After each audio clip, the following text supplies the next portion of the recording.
আবাসন সংকটের কথা আমরা বলছি যে আবাসন সংকট দীর্ঘমেয়াদী আবাসন সংকট যেন দূর হয় সেটার জন্য হল নির্মাণ করার জন্য বিশ্ববিদ্যালয় প্রশাসনকে বাধ্য করা এবং প্রায়োরিটি বেসিসে আমাদের যারা ছাত্রী বোনরা আছে নারীরা আছে তাদের জন্য আবাসন সংকট নির্মূল করার জন্য আমরা হোস্টেল করার জন্য বিশ্ববিদ্যালয় প্রশাসনকে বাধ্য করবো এবং আবাসন ভাতার ব্যবস্থা করবো এবং আমাদের খাদ্যের নিরাপত্তা স্বাস্থ্যের নিরাপত্তা এবং উন্নত পরিবহন এবং access to career first year থেকে একজন শিক্ষার্থী যেন তার ক্যারিয়ার ডিজাইন করতে পারে সেটার জন্য আমরা কাজ করবো।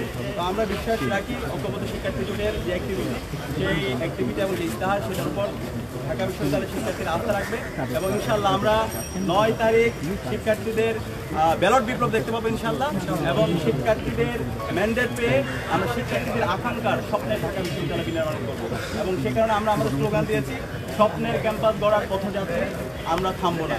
যে এই স্বপ্ন নিয়ে আমরা ঢাকা বিশ্ববিদ্যালয়ে ভর্তি হয়েছিলাম এখানে চমৎকার একটা একাডেমিক এনভায়রনমেন্ট থাকবে, এখানে গবেষণার পরিবেশ থাকবে, লাইব্রেরি ফেসিলিটিস থাকবে, আমার খাদ্যের নিরাপত্তা থাকবে, স্বাস্থ্যের নিরাপত্তা থাকবে, নারীদের জন্য একটা নিরাপদ ক্যাম্পাস হবে এবং আমার পরিবহনের আধুনিকায়ন হবে।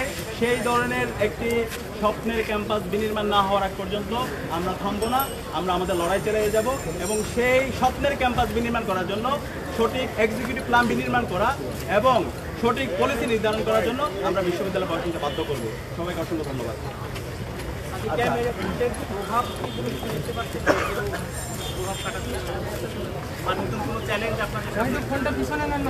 আমাদের অনেকগুলো কনসার্ন আছে, এর মধ্যে প্রথম কনসার্ন হলো নির্বাচন কমিশনের তাদের যে অপেশাদারিত্ব আচরণ। নির্বাচন কমিশন এখন পর্যন্ত ব্যবস্থা গ্রহণ করতে পারেনি। আমরা অনেকগুলো অভিযোগ দিয়েছি। আপনারা জানেন যেদিন থেকে আমরা প্রচারণা শুরু করেছিলাম আমাদের নারী প্রার্থী সাবিকুল নাহার তামান্নার ছবি বিকৃত করা হয়েছিল এবং এই বিকৃতির সাথে যারা জড়িত ছিল সেই ছবিগুলো আপনারা মিডিয়ার মারফতে সারা দেশকে দেখিয়েছেন। কিন্তু বিশ্ববিদ্যালয় প্রশাসন আজকে 2 সপ্তাহ পার হচ্ছে কিন্তু এখন পর্যন্ত তারা কোনো ধরনের ব্যবস্থা গ্রহণ করতে পারেনি। আমরা বারবার বলেছি, তো এই ব্যবস্থা গ্রহণ না করার কারণে কিন্তু পরবর্তীতে অনেকগুলো ঘটনা ঘটেছে এবং আমরা বিভিন্ন জায়গায় দেখতে পেয়েছি আমাদের বহিরাগত নিয়ে এসে বিশ্ববিদ্যালয়ে ক্যাম্পেইন করতে কিছু প্রার্থীদের। তো আমরা যে বলছি আমাদের সবার ইস্তেহারে কিন্তু আছে আমাদের এই ক্যাম্পাসকে আমরা নিরাপদ করতে চাই। তো নিরাপদ ক্যাম্পাসে যদি আমরা বহিরাগত নিয়ে এসে প্রচারণা করি তাহলে এটা একটা সাংঘর্ষিক অবস্থান।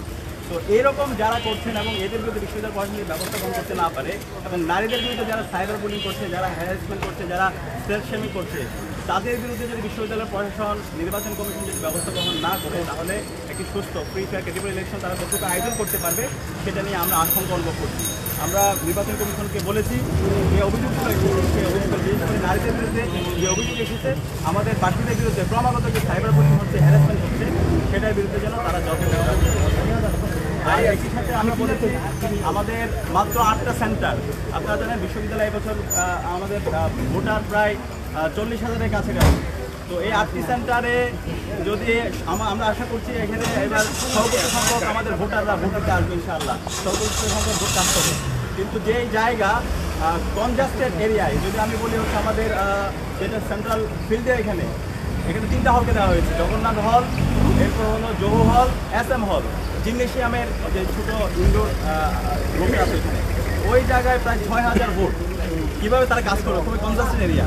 কার্জন এরিয়ায় দেওয়া হয়েছে 3টা হল, শহীদুল্লাহ হল, একুশন 21 হল এবং এটির সাথে আবার সবজি হলকে পাশে দেওয়া হয়েছে।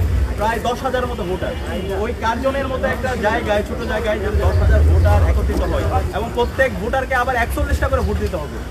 তো এই অবস্থায় ভোটাররা কতটুকু শক্তির সাথে যারা ভোট দিতে পারবে সে নিয়ে আমরা আশঙ্কা অনুভব করছি। সেখানে আমরা প্রশাসনকে বলেছি তারা যেন আরও বেশি সেন্টার বাড়ায় এবং একই সাথে ভিতরে যে ভোটগুলো আছে ভোটগুলো যেন আরও বাড়ায় সেটার জন্য আমরা অনুরোধ করেছি।